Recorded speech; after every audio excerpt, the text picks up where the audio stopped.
Hello friends, नमस्कार। नए video के साथ विधवा के ऊपर हम बात करेंगे आज फिर से। आप सभी को पता है करवा चौथ गई है अभी। विधवा औरत के आदमी नहीं होते, पति नहीं होते तो वो करवा चौथ नहीं बना सकती। विधवा का मतलब ये होता है कि अगर जिस औरत का पति मर जाए वह करवा चौथ नहीं मना सकती। और आपने ये भी पता होगा जिसका बेटा चला जाए वो माँ क्या व्रत करेगी जब उसकी बहू इस हाल में है कि उसका बेटा ख़त्म हो चुका है। जिस माँ का उसकी बहू पे क्या पड़ रही है तो उसकी माँ पे भी क्या पड़ती होगी जिसने अपना बेटा खोया है। क्या आपको पता है अभी करवा चौथ गई है, बहू जो औरत है मतलब जो लेडीज़ है, माँ है, उसका बेटा ख़त्म हो गया, उसकी बहू घर में विधवा होकर रह रही है, रो रही है, छोटे छोटे बच्चे हैं। औरत की दूसरी करवा चौथ आई तो उसकी सास को देखो उसने क्या कर रखा है। तैयार हो गई, बालों में कलर कर लिया, माथे पे बड़ी बिंदी लगा ली, नई साड़ी पहनकर गेट पर बैठी है, गलियों में घूम रही है। उसे इतनी शर्म नहीं आ रही कि मेरा बेटा ख़त्म हुआ है, मेरी बहू की भी करवा चौथ है, मेरी बहू किस तरह रहेगी। उसे ज़रा भी शर्म नहीं आई, पर वो तैयार होकर गलियों में घूम रही है। उसने ये भी नहीं सोचा कि आस पड़ोस वाले, मोहल्ले वाले उसे क्या कहेंगे। अपनी बेटी का दर्द तो दर्द दिखाई देता है पर बहुओं का दर्द कभी भी नहीं दिखाई देता। ना ही सास कभी अपनी बहू को बेटी समझ सकती। ये तो कहेंगे कि सास को माँ समझो, पर कभी सास ने बेटी, अपनी जो बहू है उसको बेटी समझा है? नहीं। अगर चाहो ना दोनों ही काम करने होंगे। सास को भी माँ समझेंगे तो सास को भी अपनी बहू को बेटी समझना पड़ेगा। सास तो तैयार है, उसे अपनी बहू का दर्द नहीं दिखाई दे रहा कि भाई तेरा भी बेटा ख़त्म हुआ है और तेरी बहू आज किस हाल में है, पूरे परिवार के साथ वो रह रही है, इतने दुख के साथ में उस पर क्या पड़ी है, उसका आदमी नहीं है, मेरा खुद का उस औरत का बेटा ख़त्म हो गया है, बहू इस हाल में छोटे छोटे बच्चों के साथ ज़िंदगी बिता रही है, पर सास अपनी मौज मस्तियों में लगी है। सुबह ही टीवी चला लिया, तेज आवाज़ में टीवी देख रही है, इतनी भी शर्म नहीं है घर में क्या माहौल है क्या माहौल नहीं है। सब अपनी मस्ती में झूमे हुए हैं, किसी को भी किसी पर दया नहीं आती। पर ये जीवन नहीं है, इस जीवन में दुख और सुख में सुख का साथ हमेशा एक दूसरे के साथ देना ही पड़ेगा, समझे। अगर हम किसी का सुख में साथ देते हैं तो हमारा कर्तव्य बनता है कि हम उसका दुख में भी साथ दें, पर ऐसा नहीं कि हम सुख में उसके साथ खड़े हैं और दुख में हम उसका साथ ना दें।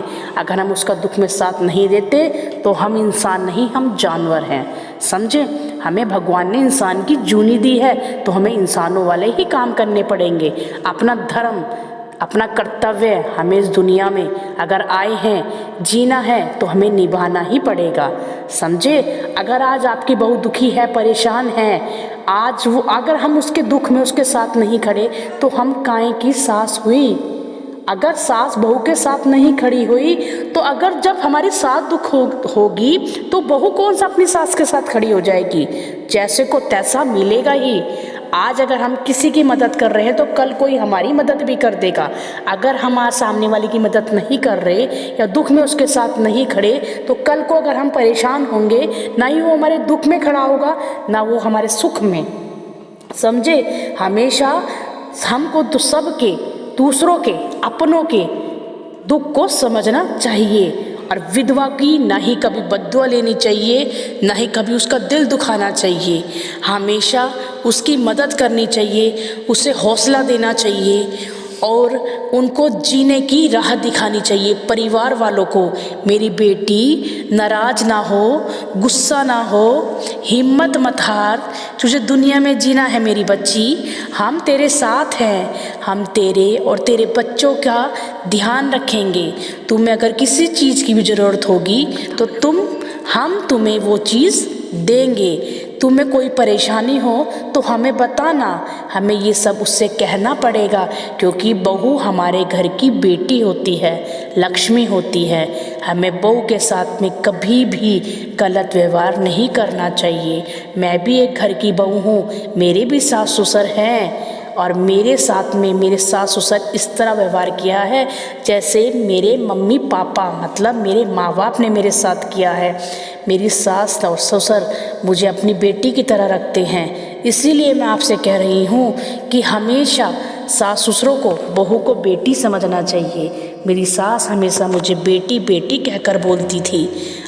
अब मैं करूँ क्या, कोई बात नहीं। जब आज आपके आगे वीडियो आई है तो मैं आपको बता ही देती हूँ कि मेरी सासू माँ इस दुनिया में नहीं है। उन्हें ख़त्म हुए हुए 1 साल हो गया है, पर उनकी कमी मुझे कितनी महसूस होती है पल पल कि मैं आपको नहीं बता सकती। मैं उन्हें हर समय याद करती हूँ। उनके बिना मेरा बिल्कुल भी मन नहीं लगता। हर वक्त मुझे उनकी याद आती है और उनकी कमी महसूस होती है, हमेशा घर में और हर तीज त्योहारों पर भी, क्योंकि वह ऐसी मासूमा थी जो किसी की कभी ना हुई ना कभी होंगी।